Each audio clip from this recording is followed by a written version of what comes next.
Para sahabat, sampai saat ini menurut cara pandang saya, dalam tubuh ilmu pemerintahan itu belum ada common ground yang memadai.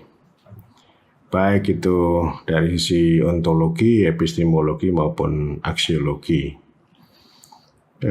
Kesepakatan dasar, nada dasar tentang hakikat pemerintahan, tentang subject matter dan sebagainya. Ya mungkin orang bisa berbeda-beda, tetapi common ground itu penting.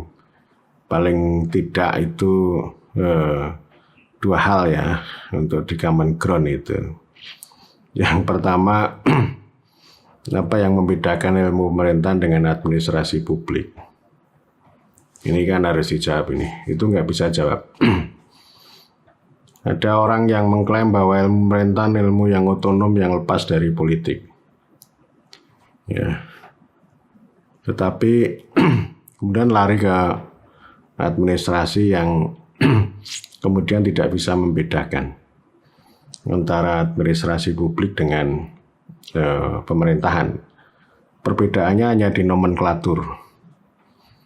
Nomenklaturnya pemerintahan gitu, tetapi isinya kan administrasi atau manajemen.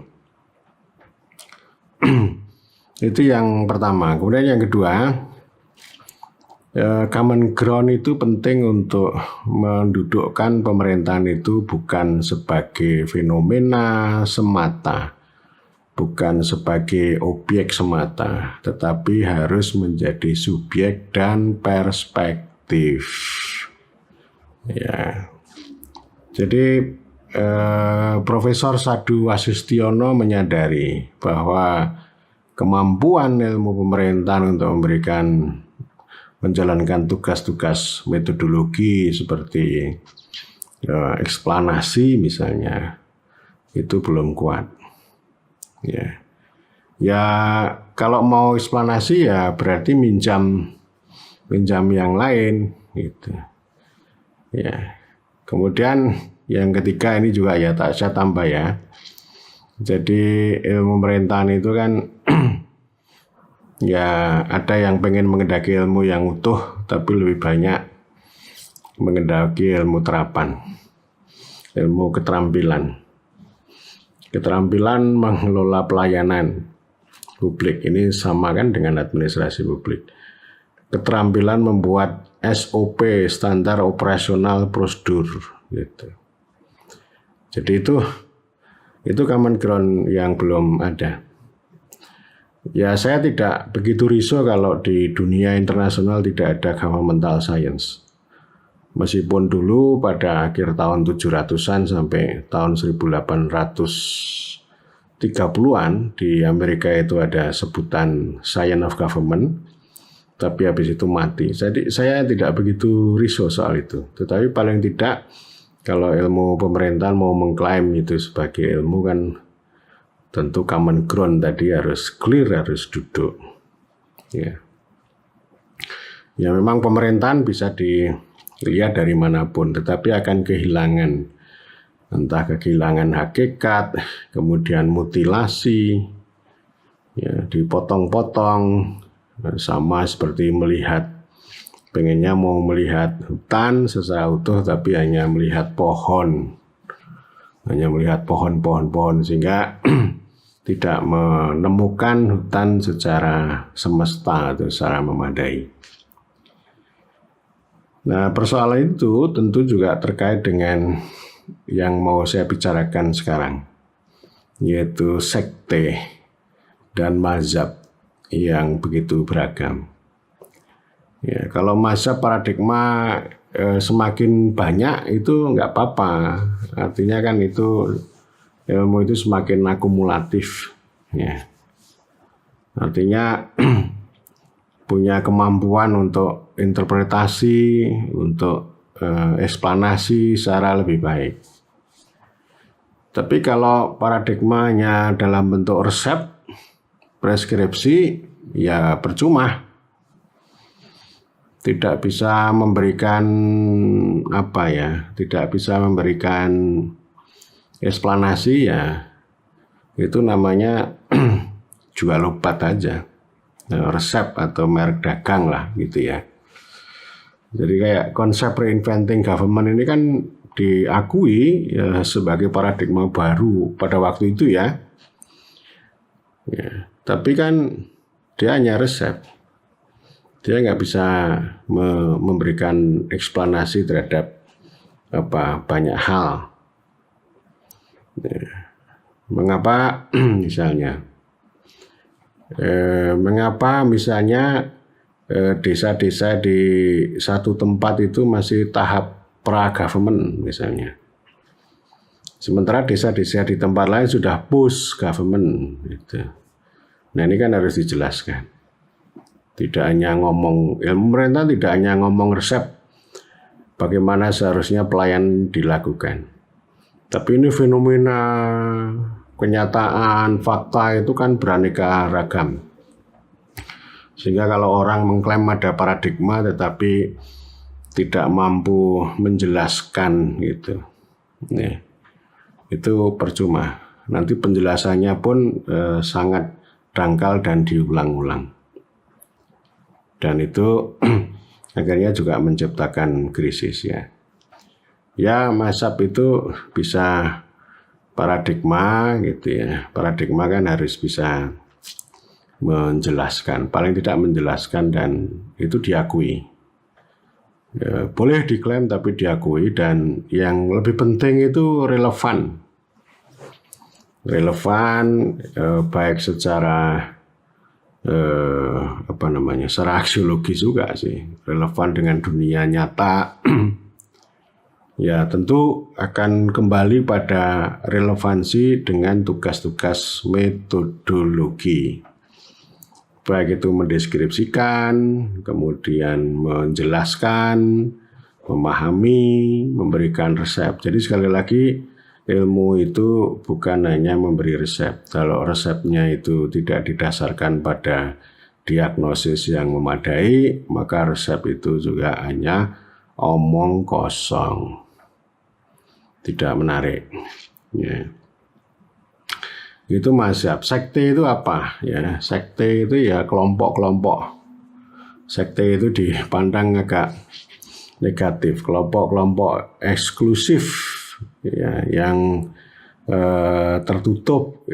Dia beda dengan komunitas epistemik ya, tapi ini sekte ini ya kelompok yang meyakini, yang punya mazhab tertentu atau punya keyakinan tertentu. Atau ini juga ini ya, karena didasarkan pada minat. Jadi sekte itu didasarkan pada minat, bisa juga pada institusi. Institusi itu sangat berpengaruh. Artinya ilmu ini tidak merdeka karena dipengaruhi oleh institusi. Ya misalnya kan ini ada sekte IPDN, kan berbeda dengan sekte UGM. Nanti akan saya sampaikan ya soal uraian itu. Itu kalau orang luar melihat IPDN itu ya begitu itulah gitu. Sama dengan Bineland Bestur gitu. Tapi di dalamnya juga ada sekte-sekte kecil juga gitu. Karena dia dipotong-potong, ada politik pemerintahan, ada manajemen pemerintahan. Mendiang Sumar Said Murtono ya, itu nanti pakai mazhab politik pemerintahan. Karyanya itu sangat terkenal dan itu dikutip oleh banyak orang ya. Udah diterjemahkan yang lama, Negara dan Bina Negara misalnya. Pada masa Mataram. Tahun 68 ya, di tesis master yang waktu itu dibantu oleh Benedict Anderson. Kalau nggak salah di Cornell ya, di Cornell University kalau nggak salah ya. Itu banyak dikutip kalau orang belajar tentang kekuasaan Jawa. Ya. Tahun 68, terus kemudian Ben Anderson itu menulis tentang paham kekuasaan Jawa tahun 72 itu juga banyak mengutip tulisan Mazmur istilahnya, kalau Ben Anderson memanggil Mazmur. Sayang beliau tidak berumur panjang, tahun 80-an, 87 kalau tidak salah. Itu berpulang ya, mungkin di Surabaya itu. Itu politik pemerintahan. Profesor Yas Rashid juga termasuk politik pemerintahan. Padahal dia karirnya dari seorang lurah, ya, kemudian bisa sekolah, bisa di PSD ilmu politik di Illinois, lalu melihat dari sisi politik. Dan beliau juga banyak berbicara pemerintahan itu harus diletakkan sebagai proses, ada politik, hukum, dan administrasi. Tidak dipotong-potong. Jadi pemerintahan itu menurut beliau ya semestanya di situ. Artinya saya sebenarnya menghargai ya beliau yang tidak politik banget itu, tapi juga tidak anti politik. Karena kan ada yang anti politik itu mengatakan bahwa ilmu pemerintahan harus lepas dari ilmu politik. Itu kan sama aja dia mengatakan bahwa ya pemerintahan itu tanpa politik. Ini kan tidak relevan. Ini mazhab juga, tapi tidak relevan. Nah, ini yang dianut oleh banyak orang di IPDN itu. Yang itu ya, sekte minat administrasi itu. Ya orang-orang tua kebanyakan itu kan anti politik. Barangkali ini di Fakultas Manajemen ya. Nanti beda lagi antara Profesor Tali Sidiundraha, Profesor Sadu, itu sudah beda-beda lagi. Tetapi orang melihat, oh ini sekte IPDN. Nah, nanti sekte apa namanya, sekte Unpad gitu ya. Saya nggak ngerti itu. Ada tulisan yang mengatakan bahwa fokus of interest ilmu pemerintahan itu eksekutif gitu aja. Jadi kantor eksekutif itu ya. Itu ilmu perkantoran namanya. Ya ini minatnya bisa beda-beda gitu. Kemudian ada sekte UGM, ada sekte kami di Timoho APMD itu juga sekte. Jadi ini sekte itu yang karena minat, karena institusi, dan mereka punya mazhab yang berbeda-beda cara untuk melihat, menganalisis, memandang pemerintahan. Ya. Dan ini saya akan sampaikan beberapa mazhab. Ya, apa namanya? 7 dekade ya, 7 dekade ilmu pemerintahan. Ya. Yang paling awal itu adalah ini ya, hukum pemerintahan. Ini mazhab yang sekte ini. Kalau kan dulu pemerintahan itu dilahirkan, dikembangkan oleh para sarjana hukum lulusan Indologi, ya, itu sangat hukum banget. Dan hukum pemerintahan itu dipengaruhi oleh tradisi Eropa kontinental kolonial. Itu kalau kita ngomong kontinental itu kan hukum dan administrasi. Administrasinya itu dalam pengertian bestur. Jadi citra ini hukum pemerintahan ini kan dipengaruhi ya, oleh konsep Reichsstaat, negara hukum ya. Jadi pemerintahan itu hukum, bukan politik, tidak ada politik itu hukum. Sehingga lalu ini pengaruhnya cukup kuat dalam tradisi ilmu dan praktek pemerintahan itu, bahwa pemerintahan itu adalah perbuatan mengatur dan mengurus. Jadi mengatur itu konotasinya itu hukum banget. Dan memang mereka banyak dipengaruhi oleh hukum tata negara, hukum tata pemerintahan. Konstitusi menjadi pegangan, tapi konstitusi itu dianggap sebagai norma atau istilahnya legal formal. Jadi kalau tidak sesuai konstitusi lalu dianggap oh itu inkonstitusional. Ada seorang profesor mengatakan begini, kalau ada ilmuwan politik dan ilmuwan administrasi publik mengklaim dirinya sebagai pakar otonomi daerah, tetapi tidak pernah belajar hukum tata negara, itu nol besar. Itu omongan paradigma hukum pemerintahan. Jadi harus ngomong, kalau ngomong otonomi daerah harus ngomong hukum. Ini artinya kan omongan itu anti politik. Ya padahal kan mazhab melihat otonomi daerah juga sangat beraneka ragam. Dan profesor itu saya katakan sebagai mazhab hukum pemerintahan atau kontinental. Ya, cara dia melihat konstitusi pun ya dengan cara legal formal seperti itu. Tidak dinamis, tidak melihat bahwa konstitusi ataupun pemerintahan itu adalah hasil dari proses politik. Gitu. Jadi misalnya profesor melihat otonomi daerah ya begitu, karena daerah ini misalnya dikaitkan dengan trias politika. Menurut profesor itu daerah itu tidak punya trias politika. Sebaiknya tidak perlu ada legislasi. DPRD itu fungsinya bukan legislasi tapi regulasi. Itu kata profesor itu. Karena apa? Karena pemerintahan daerah ini itu merupakan desentralisasi dari kekuasaan eksekutif, dari presiden dan para menteri. Jadi bukan, karena daerah ini kan bukan negara katanya, bukan negara bagian tapi daerah. Ya. Jadi artinya bukan didesentralisasikan dari negara tapi dari eksekutif yang sangat sempit.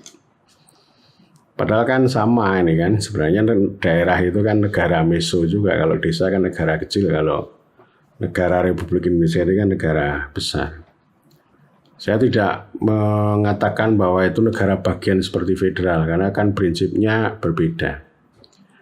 Tetapi proses sejarah, proses politik pembentukan Indonesia itu juga tidak luput dari dukungan, penyerahan ya, semacam kekuasaan dari swapraja, swatantra, daerah-daerah kerajaan yang sudah ada jauh sebelumnya. Itu histori itu kan penting gitu ya untuk kita lihat. Artinya kalau kita ngomong desentralisasi itu kan tidak hanya ngomong tentang norma yang sangat kaku seperti itu. Dan ternyata memang juga ada aliran yang lain. Profesor Rias Rasyid melihat otonomi daerah, desentralisasi itu dari sisi Anglo-Saxon, konsepnya pembebasan, ya, membebaskan dari belenggu mazhab hukum pemerintahan yang sangat kaku, dogmatis. Kunci desentralisasi itu menurut Profesor Rias Rasyid ada 3, yaitu devolusi yang artinya memindahkan, jadi di daerah itu sebagai sebuah unit politik yang otonom begitu. Kemudian yang kedua itu diskresi oleh kepala daerah, dan ketiga demokrasi lokal. Salah satu poin dari demokrasi lokal itu ya DPRD yang powerful. Jadi bupati atau kepala daerah itu punya diskresi untuk mengambil keputusan sesuai dengan dinamika politik lokal. Karena bagaimanapun kan bupati kepala daerah ini itu kan memperoleh persetujuan dari rakyat. Ini kan ranah demokrasi. Kekuasaan kepala daerah itu kan berasal dari rakyat. Tapi kewenangannya berasal dari pusat. Nah ini kan nggak cocok, nggak match ya. Karena itu kan makanya kan ditegaskan ada diskresi, ada devolusi. Jadi supaya ketemu antara desentralisasi dan demokrasi lokal itu kalau dipandang dari perspektif Rias Rasyid ketemu. Jadi lokalitasnya itu lebih kuat gitu ya. Tapi memang kalau yang aliran kolonial kontinental itu ada Malaysia psikologis. Kalau daerah itu dibebaskan nanti mau berontak katanya, enggak juga gitu. Kalau saya lebih jauh lagi bahwa sumber daya alam itu itu miliknya kesatuan masyarakat hukum di daerah. Dan bahkan lebih hebat lagi kalau daerah-daerah itu memberikan sumbangan pada pusat. Lalu penghasilan pusat dari mana? Ya dari pajak warga. Ya ini kan negara sama warga ini. Itu. Jadi diskresi disesuaikan dengan denyut kehidupan rakyat, konteks lokal daerah. Lalu yang ketiga ya demokrasi lokal tadi ya. Jadi ada dinamika, dan itu kalau saya kembali pada teori baru pemerintahan dari Margaret Levy itu mendorong ya faktor endogen di dalam tubuh pemerintahan lokal itu yang memungkinkan ada perubahan. Jadi desentralisasi itu mendorong perubahan. Perubahan apa? Ya nanti bisa perubahan menjadi lebih demokratis, lebih dinamis, lebih makmur begitu. Lalu juga yang terpenting daulat rakyat itu bisa diwujudkan, demikian juga dengan martabat warga negara melalui jalur desentralisasi. Jadi artinya pelayanan publik yang itu diselenggarakan oleh pemerintah daerah itu menjadi lebih baik begitu. Ada juga pakar lain yang selalu berbicara pemerintahan itu dari sisi ini ya, hukum legal formal ini. Contohnya misalnya ada profesor mengatakan begini, bahwa pemerintahan desa itu pemerintahan palsu. Alasannya apa? Alasannya karena desa itu nggak bisa disebut local government karena tidak punya tidak punya konsil, tidak punya organisasi perangkat daerah, organisasi perangkat seperti di daerah dengan dinas, dengan badan dan sebagainya. Lalu desa tidak punya aparat sipil negara atau pegawai negeri sipil. Desa tidak melakukan pelayanan publik, itu disebut sebagai pemerintahan palsu. Waduh, lalu saya mengatakan yang palsu itu bukan pemerintahan desa, tetapi pengetahuan profesor itu tentang pemerintahan. Ini sudah bolak-balik saya katakan ya, karena dia melihatnya itu dari sisi formal. Jadi pemerintahan itu artinya yang sudah baku, yang sudah formal dalam negara itu. Bahwa konsep kesatuan masyarakat hukum itu kan juga pemerintahan. Ya, jadi ciri khas dari cara pandang hukum pemerintahan ini itu melepaskan pemerintahan itu dari politik, dari sosiologi. Jadi menganggap unit-unit itu, entah itu desa, kecamatan, kabupaten itu dia katakan sebagai fenomena pemerintahan. Padahal fenomena pemerintahan itu berangkat dari makhluk sosial, makhluk politik, dari sosiologi dan politik juga.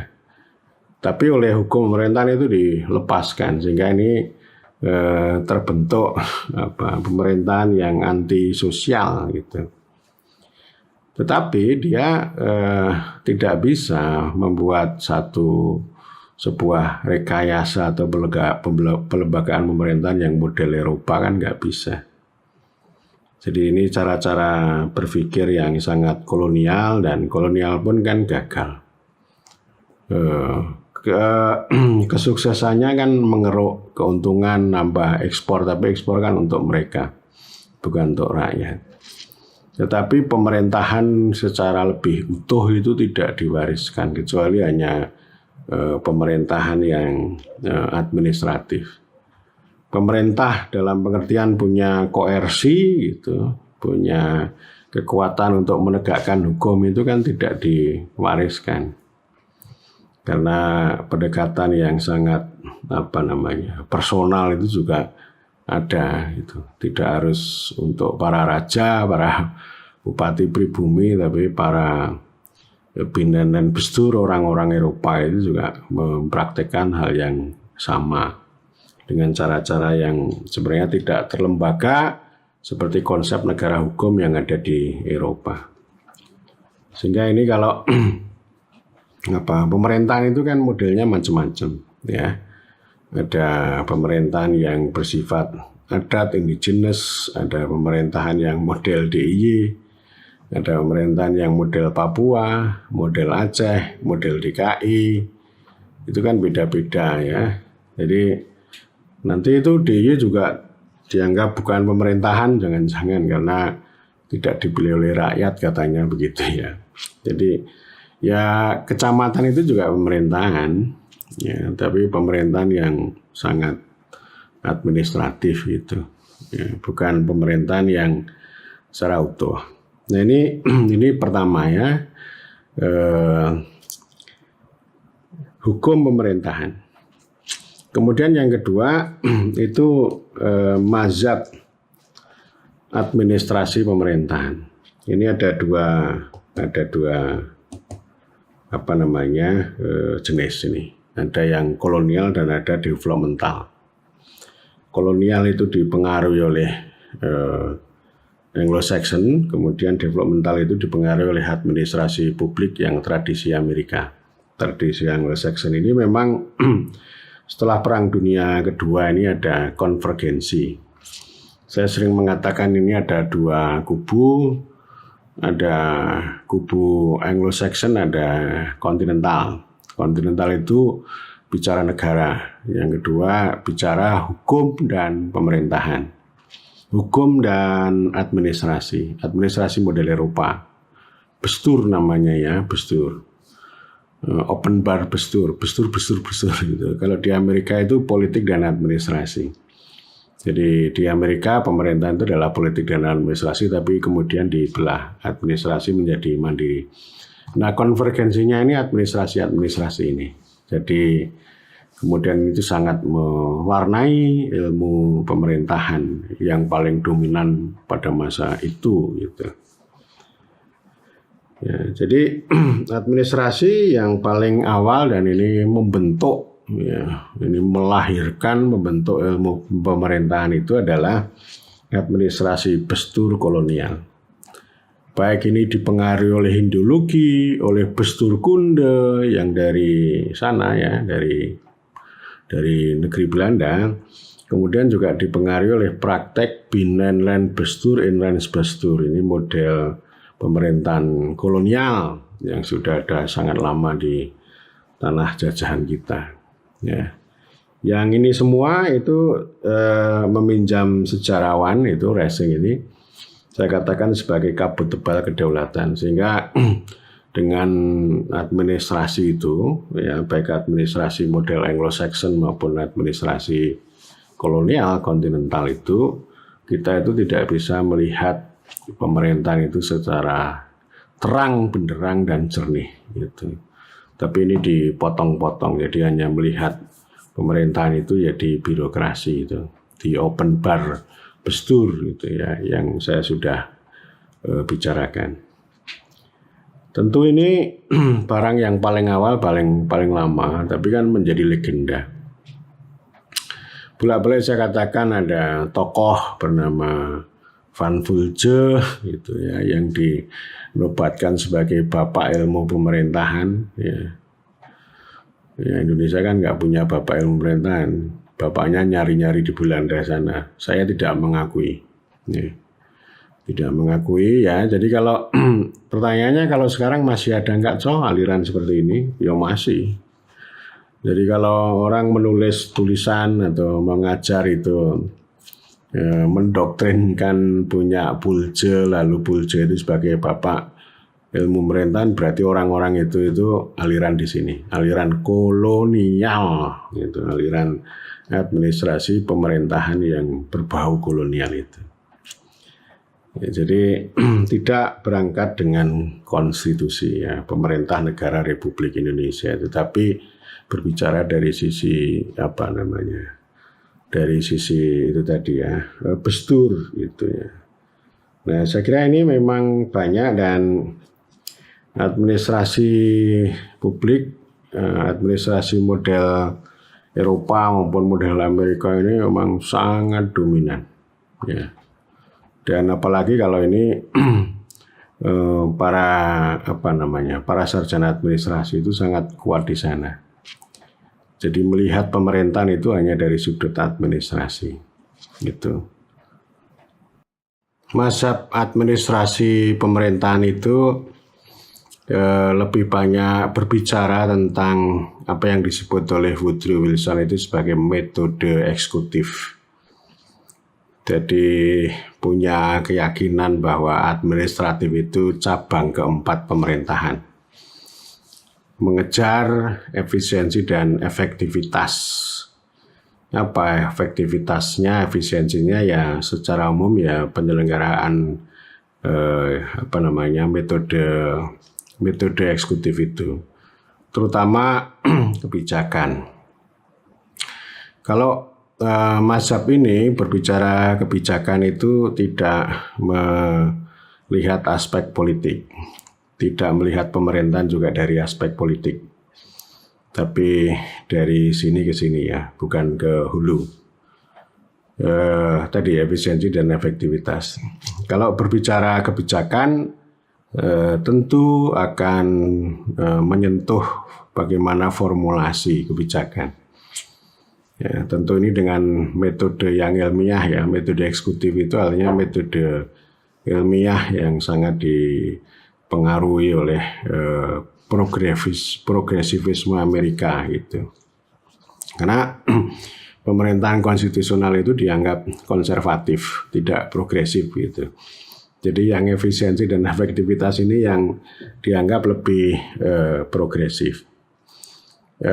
Setelah formulasi, implementasi, evaluasi, dan bagaimana ini dibuat koheren agar efisien dan efektif itu.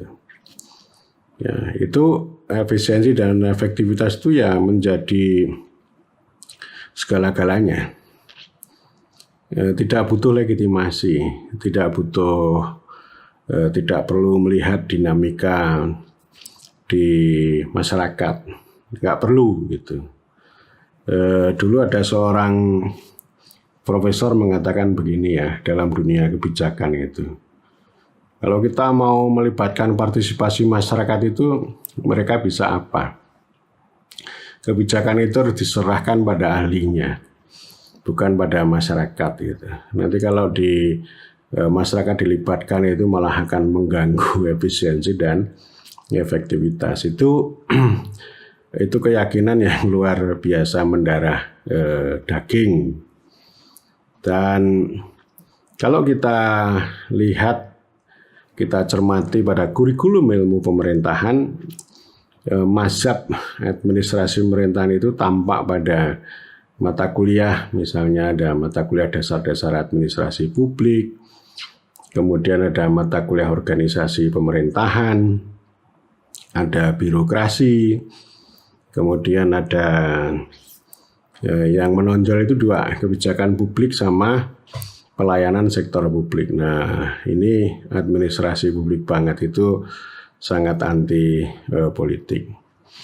Berbicara kebijakan pun ya tadi yang seperti saya katakan, berbicara tentang birokrasi itu ya ngomong tentang organisasi dan seterusnya. Padahal kalau kita ngomong tentang birokrasi, bisa juga kita lucuti pakai governmentality misalnya. Ini kan perspektif yang lebih postkolonial untuk melihat bagaimana birokrasi, bagaimana kebijakan, bagaimana efisiensi itu bisa kita lucuti secara lebih detail dan menemukan kontradiksi-kontradiksi. Katakanlah misalnya antara kontradiksi apa yang dikehendaki oleh rakyat dengan yang dikehendaki oleh para pemegang metode eksekutif dengan pendekatan keahlian itu.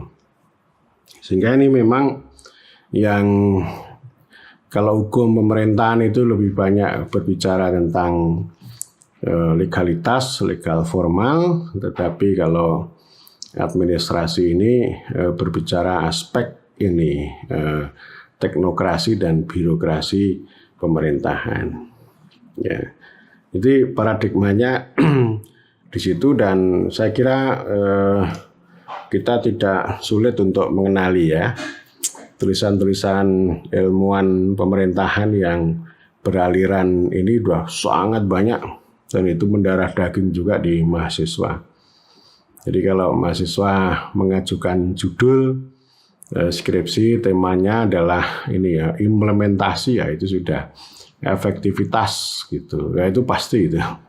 Ya, efektivitas implementasi itu pasti itu haluannya adalah haluan administrasi pemerintahan.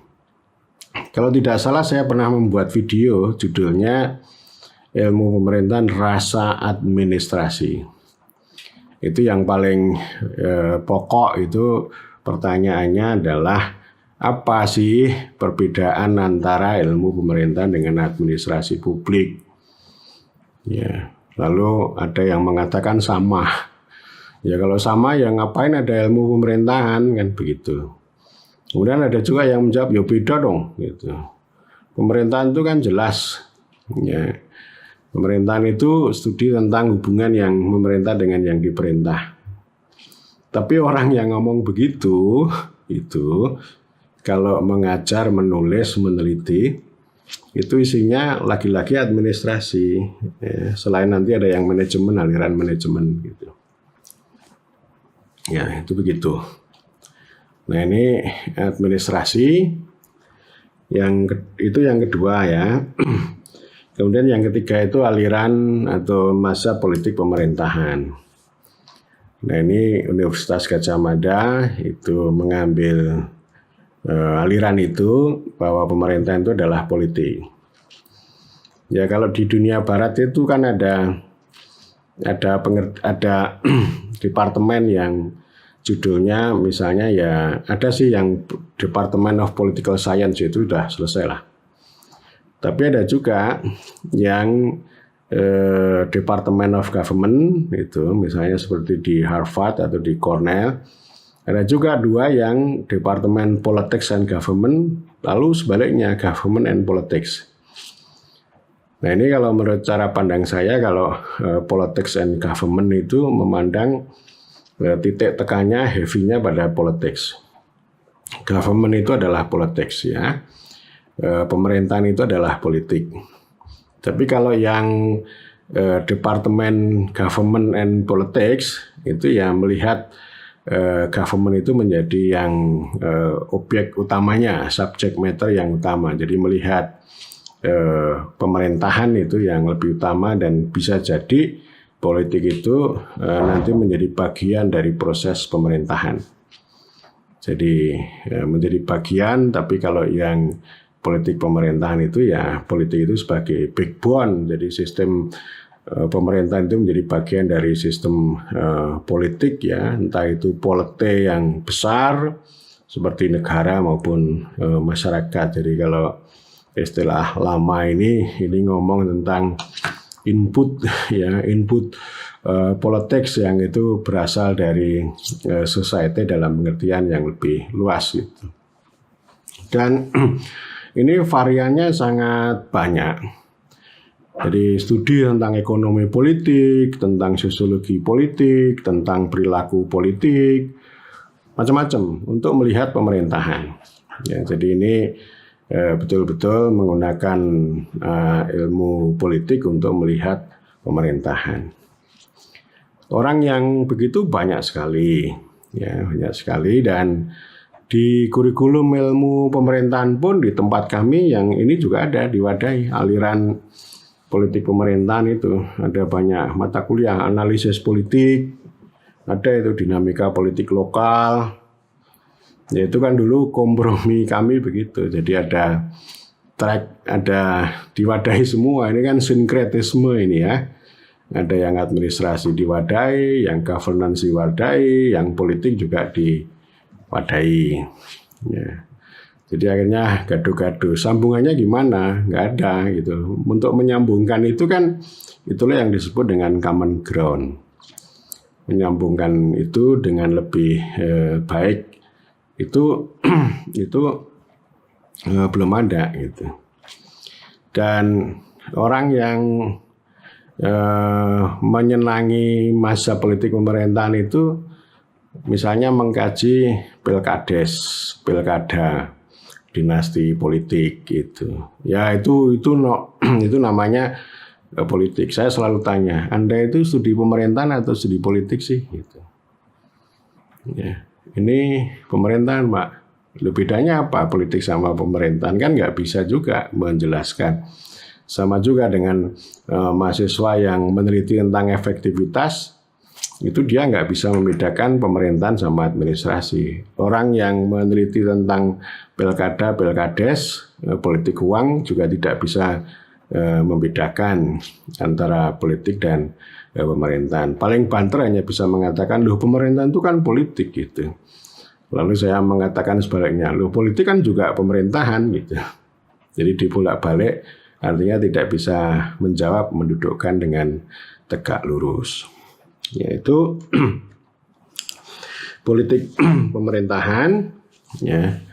Dan ini sangat laris, ini ya, banyak sekali. Tapi kalau di tempat kami yang mahasiswa yang menekuni ini sangat sedikit, ya. Lebih banyak yang administrasi pemerintahan. Kemudian yang aliran atau mazhab keempat adalah tata kelola, ya, governance. Ini ada juga ini, nanti ada mata kuliah teori governance, urban governance, gitu. Dan ini memang banyak orang yang berbicara government, kecenderungannya sama juga. Administrasi pemerintahan itu mengingkari pemerintah. Yang governance itu juga mengingkari pemerintah. Jadi lebih banyak berbicara tentang ini ya, jejaring atau interaksi. Tapi prinsipnya itu namanya anti politik juga. Gitu. Karena mengabaikan pemerintah. Jadi istilahnya governance without government. Dan ini saya sudah banyak berbicara, video-video saya tentang governance itu arahnya ke sana. Meskipun kemudian sekarang juga sudah berkembang tentang meta governance, ya. Kalau meta governance itu sudah aliran ketiga dalam governance yang sebenarnya juga ingin mengembalikan peran pemerintah di dalam governance, termasuk berbicara tentang regulasi misalnya. Jadi Profesor Purwo Santoso itu mengarah ke sana. Jadi sering berbicara tentang meta policy, bicara tentang meta governance gitu. Artinya tidak seperti hyperactive governance yang betul-betul hanya berbicara tentang tata kelola, tapi sebenarnya dia mengabaikan subjek, ya, yang disebut dengan pemerintah. Karena kalau kita ngomong governance itu pada akhirnya subjek yang memerintah itu bukan pemerintah. Bisa pasar, bisa jejaring gitu. Atau apalagi ya bisa teknokrat gitu. Nah, sekarang ini banyak digeluti, ya, banyak disukai. Dan ini tapi lagi-lagi ya, karena pengaruh administrasi yang begitu kuat itu melihat pemerintah, melihat governance itu lagi-lagi dengan administrasi, ya. Butuh buahnya sekali. Misalnya orang yang melakukan studi tentang efektivitas good governance misalnya. Jadi positivisme banget itu. Good governance itu dianggap sebagai, yaitu dua sisi mata uang antara efektivitas sama good governance itu, ya. Yang satu dari administrasi, yang satu dari tata kelola. Jadi ini klop dan dia digunakan sebagai perangkat operasionalisasi, indikatorisasi untuk melihat fenomena, ya, fenomena yang direkayasa, sehingga tidak memperoleh pemahaman yang lebih utuh tentang pemerintahan. Kemudian yang kelima ini manajemen pemerintahan. Nah ini banyak juga ini, ya. Ini dua profesor itu contoh ini, tapi sebenarnya banyak. Ada Talisi Dihundraha dan Profesor Sadu Wasustiono, sama-sama orang IPDN. Ya. Saya sudah membahas kibernologi buku Profesor Talisi Dihundraha. Meskipun itu mengklaim itu sebagai pemerintahan baru gitu. Tapi isinya pengemudian dan lebih-lebih itu lebih khusus lagi sebenarnya berbicara tentang manajemen. Manajemen pemerintahan itu titik tekannya pada pelayanan. Ya, manajemen. Itu dipengaruhi oleh kalau dia dipengaruhi oleh manajemen publik baru. Manajemen publik baru itu di dalamnya ada governance, ya. Dan yang kedua ada reinventing government, mewirausahakan birokrasi. Jadi itu tekannya pada manajemen. Anti politik. Dan pada kenyataannya itu manajemen pemerintahan itu tidak ada bedanya secara fundamental dengan administrasi. Dan yang jelas ya ngomong tentang manajemen pemerintahan itu sama dengan administrasi publik. Jadi nggak ada bedanya. Ini hanya tembulan aja, hanya dipolas-polas atau disepuh. Gitu. Ya, kalau orang administrasi publik berbicara tentang manajemen publik baru, ya. Nah, ini Profesor Talisi Diundraha dan lain-lain yang menyukai manajemen ini juga berbicara itu. Berbicara steering dan rowing, ya. Lebih banyak berbicara mengemudi, mengarahkan daripada mendayung. Nah, ini aliran manajemen publik baru, kemudian mereka tidak melihat warga, tidak melihat rakyat, tapi lebih banyak melihat produsen dan konsumen, pengguna, user, pelanggan, begitu ya. Nah, ini pakai nalar pasar. Ini manajemen publik baru sangat dominan. Tapi ada yang lain lagi yang tetap manajemen, tetapi dikaitkan dengan new public service. Kalau di administrasi publik itu kan ada old administration, itu yang tadi hukum pemerintahan sama administrasi pemerintahan yang lama itu disebut old, OPA, old public administration. Kemudian yang kedua ada new public management, lalu yang ketiga ada new public service. Jadi tidak ada kata manajemen, tetapi nanti intinya sebenarnya pada pelayanan. Dan pelayanan itu lagi-lagi sebenarnya manajemen. Bagaimana membuat manajemen pelayanan itu betul-betul efisien dan efektif gitu. Nah, memang yang manajemen yang ini seperti Profesor Profesor Sadu Wasistiono, ini yang manajemen aliran beliau itu mengarah pada pemerintahan warga, ya. Citizen based government. Jadi bagaimana melayani warga. Ya, lagi-lagi itu filsafatnya kurang, dan aliran ini itu tidak banyak berbicara demokrasi, tidak banyak berbicara rakyat. Sebenarnya yang menarik secara ontologis maupun secara aksiologis, yang epistemologis nanti dulu, itu kan bagaimana memikirkan sebuah idealisme, bagaimana melakukan transformasi dari rakyat menjadi warga. Ya, itu kan penting tantangannya secara ontologi dan aksiologi. Nah, secara epistemologi juga penting untuk melihat dinamika transformasi itu, sehingga kita bisa menjelaskan. Misalnya mengapa kita membuat pemerintahan warga itu menjadi sulit gitu.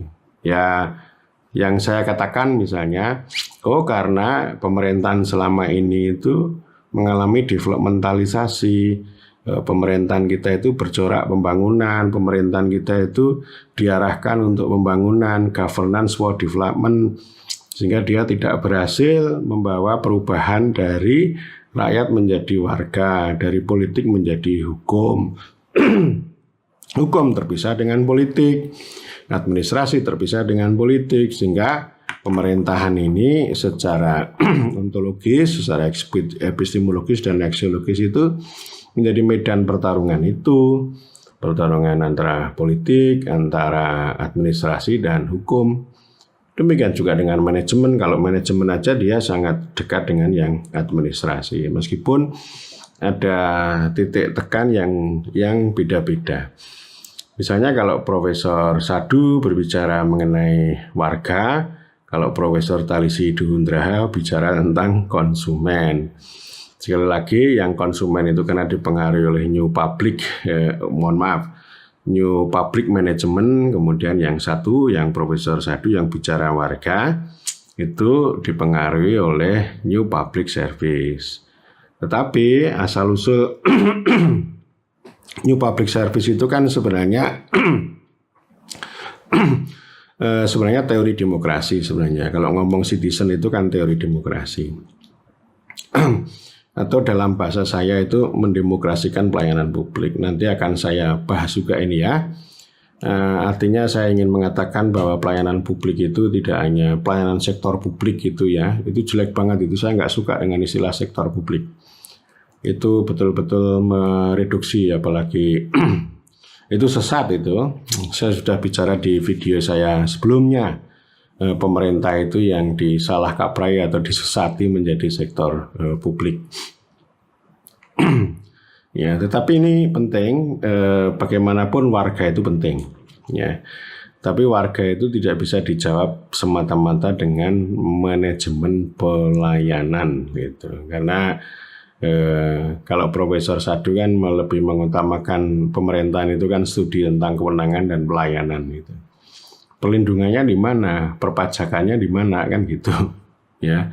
Karena kalau kita ngomong warga secara utuh kan bukan hanya sekedar pelayanan, tapi hak dan kewajiban.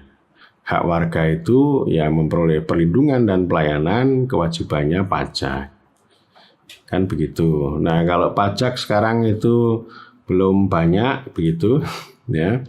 Kenapa orang nggak mau bayar pajak? Ini kan perlu dijelaskan. Apakah gitu ya aliran manajemen pemerintahan itu bisa menjawab itu? Kan nggak bisa, karena kalau kita sudah mengarah pada manajemen pemerintahan itu artinya ilmu terapan, ya. Ini ilmu apa namanya? Ilmu resep namanya, bukan resep tanpa diagnosis. Ya. Jadi kemampuan atau daya eksplanatori menjelaskan, menginterpretasi itu tidak akan kuat ya kalau ngomong pemerintah hanya persoalan manajemen semata itu.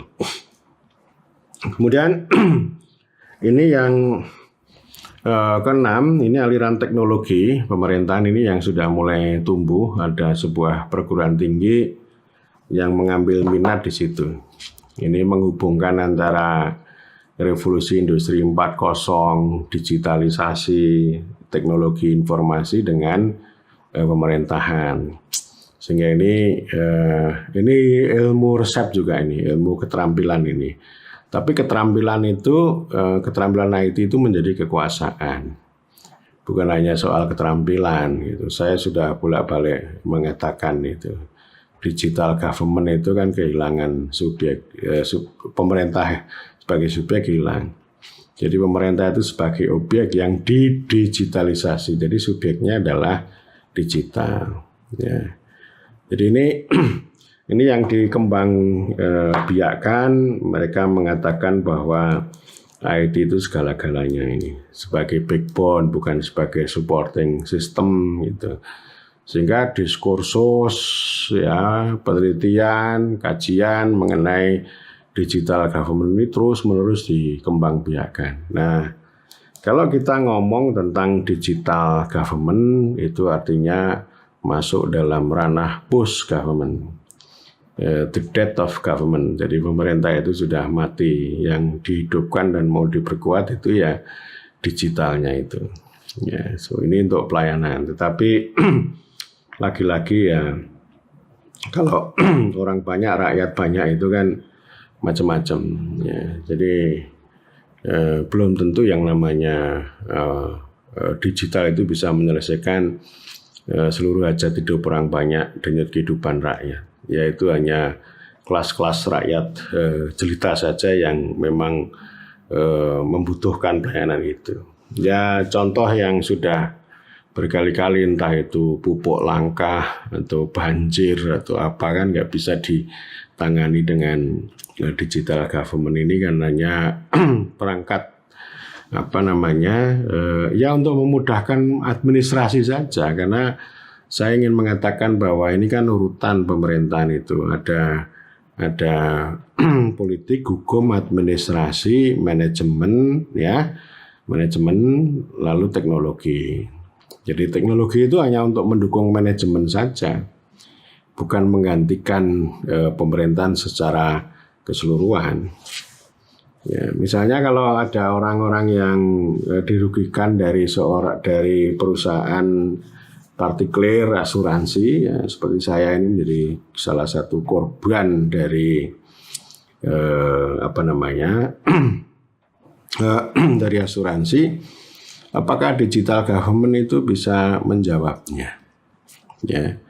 Apakah otoritas yang mengurus bisnis uang itu bisa mengatasi? Kan enggak. Otoritas itu kan semboyannya mengatur, melindungi, melayani. Mungkin melayani tapi tidak melindungi. Ya. Karena kalau melayani itu kan lebih mudah. Misalnya begini ya, misalnya ini ada swasta mau bikin lembaga keuangan, layani, izin, prosedurnya, prasyaratnya dipermudah secara pasti, secara cepat melalui digital gitu ya, cepat gitu.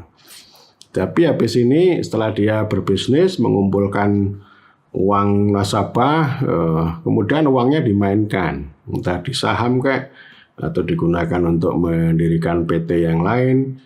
Begitu jatuh tempo dia harus memberikan premi atau kepada nasabah, itu nggak ada uang. Nah, lalu kehadiran perlindungannya di mana? Kehadiran pemerintah di mana? Kan hilang tuh, ya, hilang. Baik pemerintahnya maupun fungsi perlindungannya hilang. Ya, jadi pelayanan dengan digital itu ya hanya untuk itu tadi, untuk yang akumulasi kapital tadi, tetapi bukan untuk kepentingan orang banyak. Nah ini yang ke-6. Terus kemudian saya ingin mengatakan juga yang ke-7 itu aliran postkolonial, poststruktural, postmodernisme itu ya. Jadi ini kan post ini kan artinya kan untuk memukul ya modernisme, untuk memukul kolonial.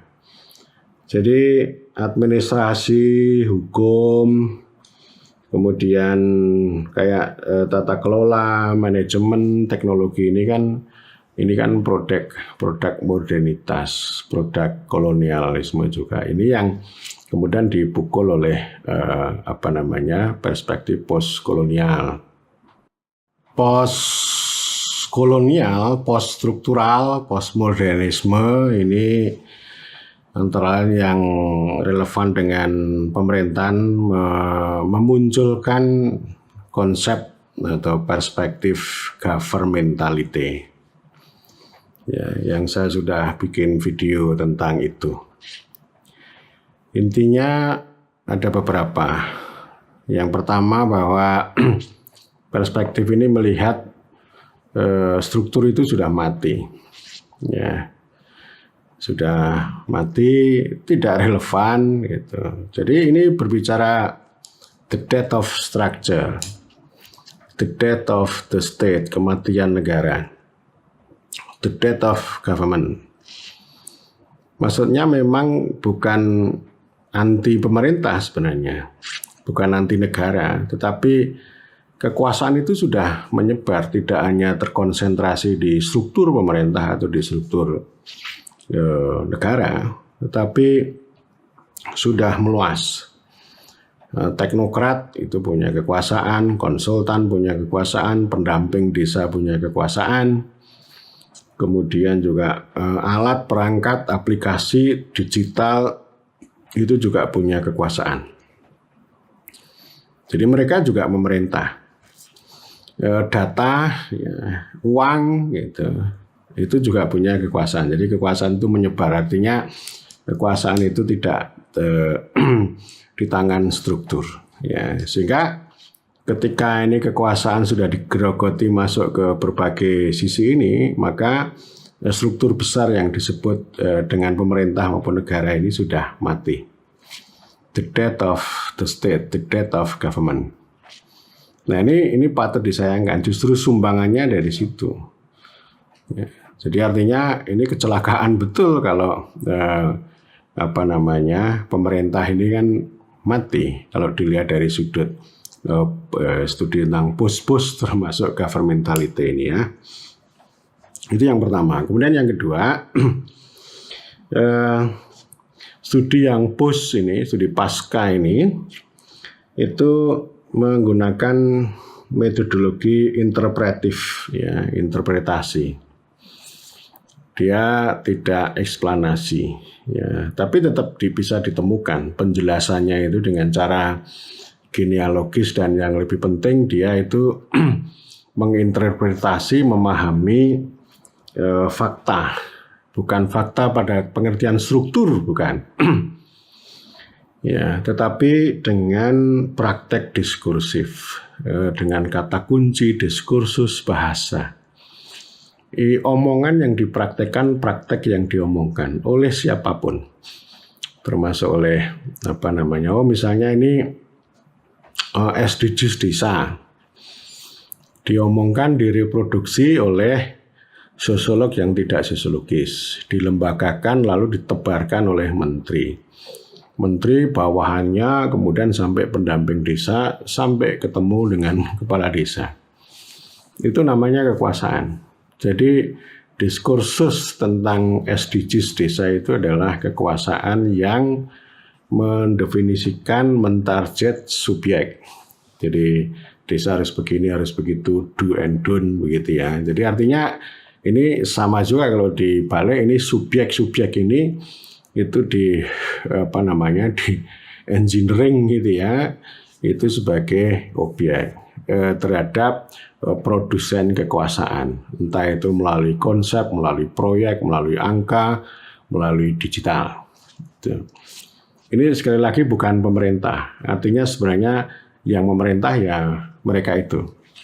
Pemerintah dalam pengertian mungkin punya maksud baik, mungkin, tetapi kontradiksi akan terjadi karena jenis kayak begini ini itu resistensinya sangat banyak, sehingga kalau banyak orang yang meneliti tentang governmentality itu memang pada awalnya melihat pada sisi kekuasaan itu sebagai sebagai sesuatu yang produktif dengan niat baik, dengan the will to power, the will to know, the will to improve, the good intention, niat baik begitu. Tapi akan ditemukan kontradiksinya. Ya, mengapa kontradiksi? Ya karena itu tadi, ini didefinisikan dengan target itu tadi, artinya sebenarnya kuasa itu hilang gitu. Oleh karena itu ini salah satu sumbangan penting dari governmentality atau post kolonial ini adalah pemerintahan yang anti politik, pembangunan yang anti politik, aplikasi yang anti politik, digital government yang anti politik gitu ya. Karena sebenarnya ini kan meyakini hakikat manusia itu kan sebagai makhluk politik, tapi begitu ini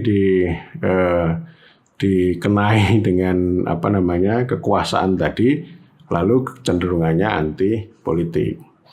Jadi politik itu dihilangkan atau namanya depolitisasi gitu ya. Dan depolitisasi ini menjadi ciri khas baik itu kolonialisme, developmentalisme maupun neoliberalisme. Jadi itu yang kedua.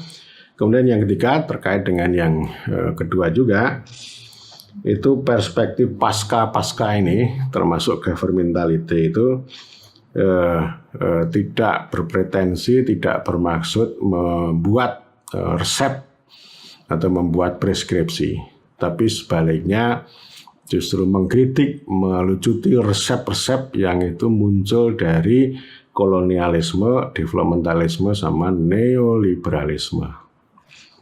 Ya, jadi mereka melucuti, ya termasuk melucuti administrasi pemerintahan, ya, melucuti politik ya ganti politik, melucuti manajemen pemerintahan, tata kelola pemerintahan, teknologi pemerintahan, manajemen pemerintahan. Jadi ini justru dilucuti karena antara lain ya itu yang membuat the death of government. Jadi kalau ketika saya ngomong the death of government itu berarti saya sedang menggunakan perspektif post ini, perspektif pasca, perspektif governmentality ini untuk melihat corak atau diskursus atau pengetahuan pemerintahan yang itu bersumber dari tadi hukum, administrasi, ya, politik yang anti politik, tata kelola dan manajemen. Ya.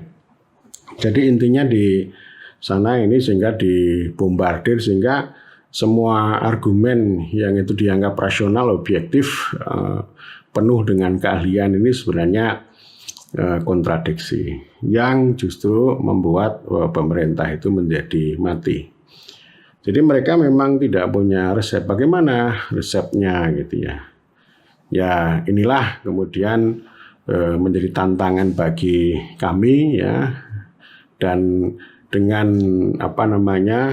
sebuah refleksi yang panjang, kami membuat ulang ilmu pemerintahan. Kami mendeklarasikan sebagai mazhab Timoho yang barangkali saya juga sudah berbicara di video yang lain tentang apa itu mazhab Timoho. Nah, saya ingin katakan begini ya, mazhab Timoho itu pertama kita punya idealisme aksiologis ya. Saya sudah bicara juga aksiologi ilmu pemerintahan. Jadi idealisme ini apa sih yang mau kita capai gitu ya kita dengan pemerintahan. Ada aksiologi secara telos, teleologis gitu ya, ada intelektual, pedagogis gitu.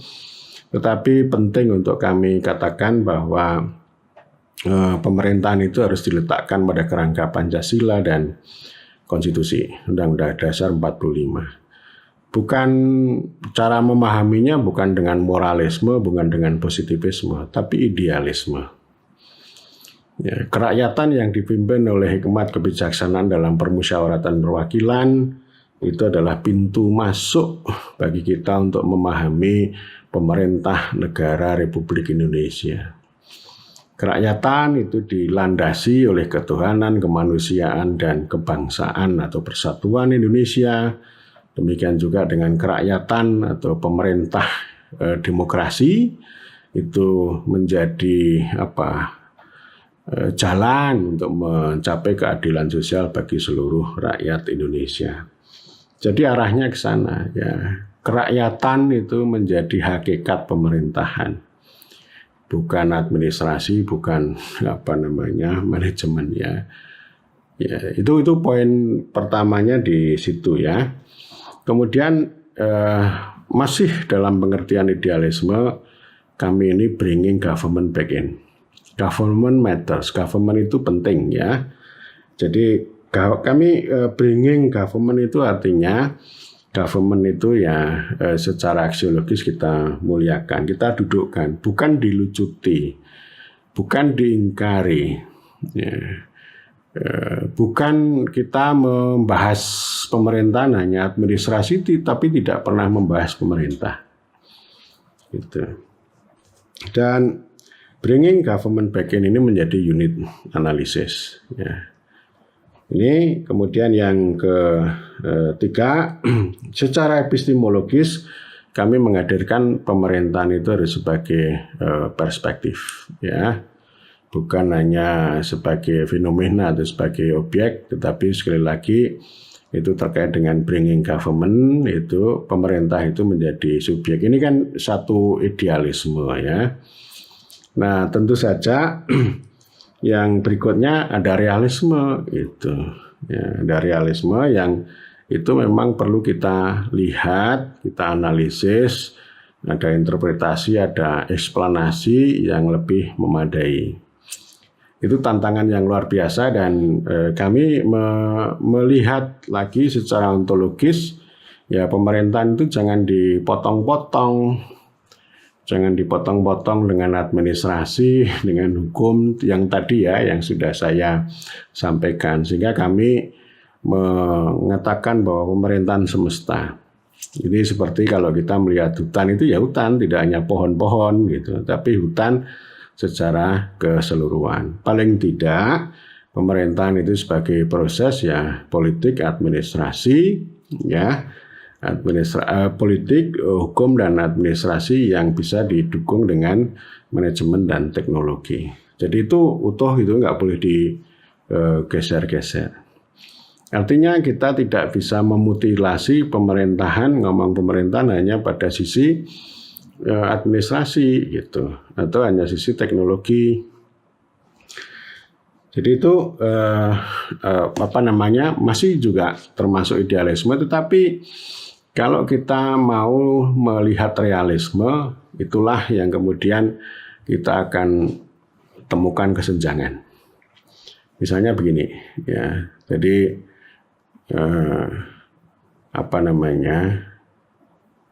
melihat administrasi. Seperti yang saya katakan, ini kan ilmu pemerintahan, rasa administrasi ini kan artinya temuan kita ini. Termasuk kalau kita menggunakan governmentality untuk menunjukkan bagaimana kekuasaan administrasi. Meskipun administrasi itu mengklaim itu positif, itu netral, keluar dari politik, memisahkan diri dari kekuasaan, tapi dia adalah kekuasaan. Yaitu namanya realisme. Nah, realisme ini kan nanti akan menjadi tugas ya di dalam metodologi atau epistemologi. Apa yang terjadi, siapa yang memerintah ya. Kalau idealismenya pemerintah dong yang harus memerintah. Tetapi dari sisi realisme kita bisa tunjukkan bahwa yang memerintah itu ternyata bukan pemerintah, tapi banyak yang tadi sudah saya tunjukkan, baik itu teknokrat sampai dengan aplikasi termasuk digital. Nah ini itu namanya realisme. Ya. Dan dalam kerangka idealisme dan realisme secara utuh, secara semesta, kami menghadirkan 5G. Ada government, ada governing, yang ketiga ada governability, yang keempat governance, dan yang kelima governmentality. Jadi kita wadai, artinya jangan melihat pemerintahan itu sepotong dengan politik, dengan hukum, dengan administrasi. Tapi lihatlah ini ya, pemerintahan itu bisa dilihat dengan G1, G2, G3, G4, dan G5. Nah ini sebagai perspektif tadi, menghadirkan sebagai perspektif untuk melihat siapa yang memerintah, bagaimana cara memerintah, siapa yang diperintah gitu. Ya, jadi saya sering menggunakan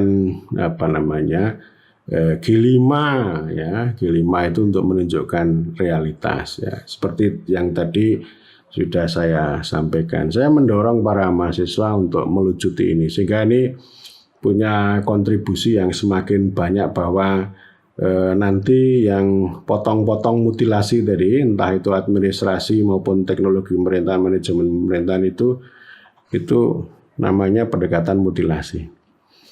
Jadi kita akan falsifikasi, ya, falsifikasi. Tapi bukan berarti terus kemudian akan menjadi postkolonial banget, karena bagaimanapun ini harus dikembalikan bahwa kalau kekuasaan menyebar yang memerintah itu bukan pemerintah, maka resolusinya ya kita kembali pada konstitusi, kita kembali pada Pancasila, demokrasi. Rakyat, pemerintah, nah begitu caranya. Jadi ini kan realisme kita kembalikan pada idealisme gitu. Idealisme bukan berarti positivisme. Ya, positivisme itu bukan berarti kalau positivisme itu tadi contohnya menggunakan indikator good governance untuk meneliti. Jadi artinya kita tidak terjebak ya, baik itu secara ontologis maupun secara epistemologis itu hanya bikin resep, hanya bikin ini ya. Misalnya definisi ilmu pemerintahan adalah hubungan yang memerintah dan diperintah dalam konteks pelayanan. Itu kan terlalu resep banget itu. Tapi ilmu pemerintahan itu ya harus melihat realitas ya, dan kemudian juga punya idealisme, atau dibalik kita punya idealisme ya. Bagaimanapun ketika kita meneliti itu kan punya semacam standar gitu ya, bukan standar yang positif tapi ya standar yang itu ya. Misalnya begini, ini data angka ini berkuasa banget, aplikasi ini berkuasa banget terhadap desa. Itu kan berarti kan bacaan kita terhadap realitas. Kita bisa mengatakan gitu karena kita punya semacam standar idealisme. Idealismenya apa? Seharusnya yang memerintah adalah pemerintah. Tapi dalam praktek itu yang memerintah ternyata bukan pemerintah. Ya, jadi itu ini namanya bagaimana kita menggunakan idealisme dan realisme itu, sehingga kita tidak terjebak pada positivisme dan manajerialisme maupun moralisme. Jadi saya sudah banyak berbicara, entah itu peta penelitian pemerintahan, lalu bagaimana kita menggunakan 5G itu ya, 5G baik itu government itu sebagai objek yang diteliti maupun dia sebagai perspektif gitu. Demikian juga dengan yang lain gitu. Jadi artinya kita juga mengingatkan kalau bicara governance harus kita hadirkan itu secara utuh untuk melihat pemerintahan, melihat hajat hidup orang banyak. Tapi jangan dipotong lagi governance itu hanya dicitarasakan administrasi. Governance juga harus perlu dilihat secara utuh dengan menggabungkan antara politik, hukum, dan administrasi juga gitu. Ya. Nah, itu saya kira begitu ya. Ini Mas Saptimoho itu begitu, dan ini tantangannya masih banyak. Ini kan idealisme, tapi memang realitasnya itu belum ke sini ya. Jadi kami masih menemukan praktek-praktek orang berbicara, kemudian meneliti itu masih pendekatan mutilasi ya, potong-potong. Ada yang menyukai politik, ada yang menyukai administrasi, ada yang menyukai tata kelola. Tapi itu belum terajut menjadi sebuah pendekatan yang utuh. Sebagaimana kita melihat hutan secara penuh, tidak hanya melihat hutan hanya dari sisi pohon-pohon. Ini sekali lagi ini tantangan ya, kami melakukan falsifikasi, kritik, refleksi gitu, dan kemudian kita coba untuk akumulasi ya dengan 5G ini ya. Paling tidak diskursusnya berkembang terus. Kemudian ruang-ruang epistemik community ini juga bisa tumbuh. Komunitas epistemik entah kami di dalam, kemudian juga keluar gitu ya. Sehingga kita itu tidak terjebak pada sekte-sekte yang sangat sempit yang sebenarnya ini memutilasi. Kami dengan teman-teman di Prodi Ilmu Pemerintahan ini akan terus-menerus membuat hangat gitu ya. Hangat atau semi atau spring ya, tidak hanya Arab Spring gitu, tetapi juga government spring, governmental science spring, atau musim semi ilmu pemerintahan. Terus kami rajut entah itu dengan podcast, dengan obrolan seperti ini, dengan kuliah, dengan forum-forum diskusi dengan dosen gitu. Dan nanti juga dengan tulisan di jurnal, di buku. Saya sendiri juga sedang berproses untuk menulis buku gitu ya, sehingga ini hangat terus ya, on the track gitu ya, sehingga nanti tidak kembali ke winter is coming ya. Jadi jangan sampai musim dingin. Kita kan hanya punya 2 musim, bukan 4 musim itu. Ya itu terus saya kira menjadi sesuatu yang sangat menarik sehingga kita bisa punya klaim, ya, oh ini mazhab ini itu namanya revolusi, gitu ya, kata Thomas Kuhn. Ini paradigma, ya, melihat tadi beberapa poin itu namanya paradigma. Dan kami apresiasi kepada Profesor Purwo Santoso, guru, gitu ya, yang istilahnya Tutwuri Handayani ngetutke, ikut memperkuat, kadang-kadang juga menantang. Ada beberapa poin konsep kunci termasuk kerakyatan yang dipimpin oleh hikmat kebijaksanaan dalam permusyawaratan perwakilan ini memberikan spirit bagi kami itu idealisme dan aksiologi untuk memahami pemerintahan, ya. Jadi kami akan terus-menerus pegang itu, ya, sambil ini, ya, nanti pengayaan perspektif ini ranah epistemologi, ya, ranah metodologi.